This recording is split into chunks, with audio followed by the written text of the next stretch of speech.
अस्सलाम वालेकुम। आज की वीडियो में हम डेसिमल नंबर्स जो हैं इनको कॉमन फ्रैक्शन में चेंज करना सीखेंगे। तो डेसिमल नंबर को कॉमन फ्रैक्शन में कैसे चेंज करते हैं, बहुत ही आसान है। आप सबसे पहले क्या करें, जो कॉमन फ्रैक्शन में हम लाइन बनाते हैं, नोमिनेटर और डिनोमिनेटर लिखते हैं, तो सबसे पहले हम क्या करेंगे, हम नोमिनेटर को 0.4 कर देंगे। यहाँ पर 0.4 है तो हम पॉइंट नहीं लिखेंगे, बाकी जो नंबर होगा उसको नोमिनेटर में लिखेंगे। और डिनोमिनेटर में क्या कर देंगे, डिनोमिनेटर में 1 लगाएंगे और 1 के बाद अब यहाँ देखते हैं कि पॉइंट के राइट साइड में, डेसिमल साइड में कितने डिजिट हैं। तो यहाँ पर पॉइंट के राइट साइड में या पॉइंट के डेसिमल साइड में 1 डिजिट है, तो सिर्फ एक नंबर या एक डिजिट लिखा है 4, तो हम जितने भी डिजिट होंगे उतने 0 1 के साथ लगाएंगे। यहाँ पर पॉइंट के बाद 1 डिजिट है तो हम 1 के साथ 1 0 लगाएंगे। इस तरह करेंगे। लेफ्ट साइड में 0 मीन के कोई भी नहीं है तो हम इसको इस तरह करके लिख सकते हैं 4/10 और इसको सिंप्लीफाई करेंगे। अगर सेम टेबल से ये सिंप्लीफाई होता है तो हम सेम टेबल से इसको सिंप्लीफाई करेंगे।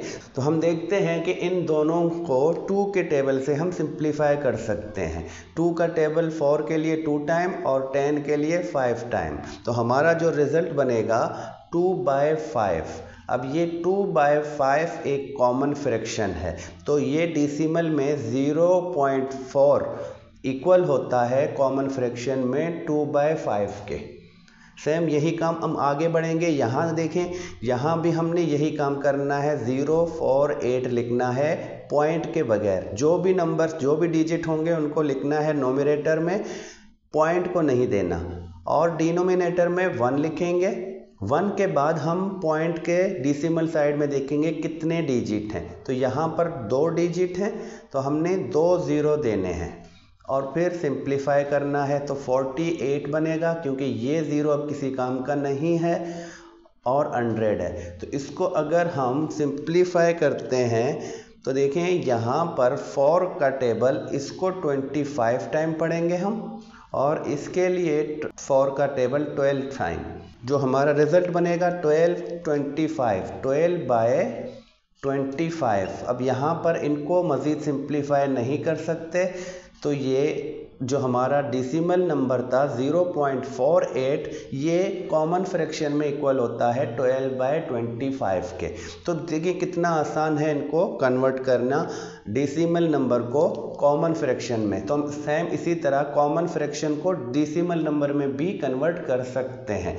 अब यहाँ पर हमारे पास 0.0005 है, तो सबसे पहले तो हम वही काम करेंगे, इसको नोमिनेटर में लिखेंगे, जितने भी ज़ीरोज़ हैं इनके साथ में लगाएंगे। तो यहाँ पर 4 ज़ीरोज़ हैं और फिर 5 है, और डिनोमिनेटर में पहले 1 लिखेंगे, फिर पॉइंट के बाद इस साइड में देखेंगे कि कितने डिजिट हैं, 1 2 3 4, तो हम 4 0 यहाँ पर बनाएंगे। तो यहाँ पर देखें ये 0.0005, तो ये जो 4 ज़ीरोज़ हैं ये अब किसी काम के नहीं हैं। जब भी किसी डिजिट के लेफ़्ट साइड में 0 होंगे तो वो किसी काम के नहीं होंगे, और अगर राइट में होंगे जिस तरह यहाँ पर हैं तो ये 10,000 है। तो हम क्या करते हैं, इसको सिर्फ 5 करके लिखेंगे और जो डिनोमिनेटर में है वो 10,000 है। तो अब 5/10,000, तो इनको अगर हम सिंप्लीफाई करते हैं तो 5 के लिए 1 टाइम 5 का टेबल, और यहाँ से 10 के लिए हम 2 टाइम पढ़ेंगे 5 का टेबल। और बकाया जो अब 3 ज़ीरोज़ हैं इनकी जगह पर हम इस तरह 0 देंगे, और अब क्या बनेगा 1/2000। तो ये हमारा कॉमन फ्रैक्शन में होता है इस तरह। तो ये जो इक्वल होता है कॉमन फ्रैक्शन में 1/2000 के। तो इसी तरह हम किसी भी डेसिमल नंबर को कॉमन फ्रैक्शन में कन्वर्ट कर सकते हैं। तो मिलते हैं नेक्स्ट वीडियो में, तब तक के लिए खुदा हाफिज़।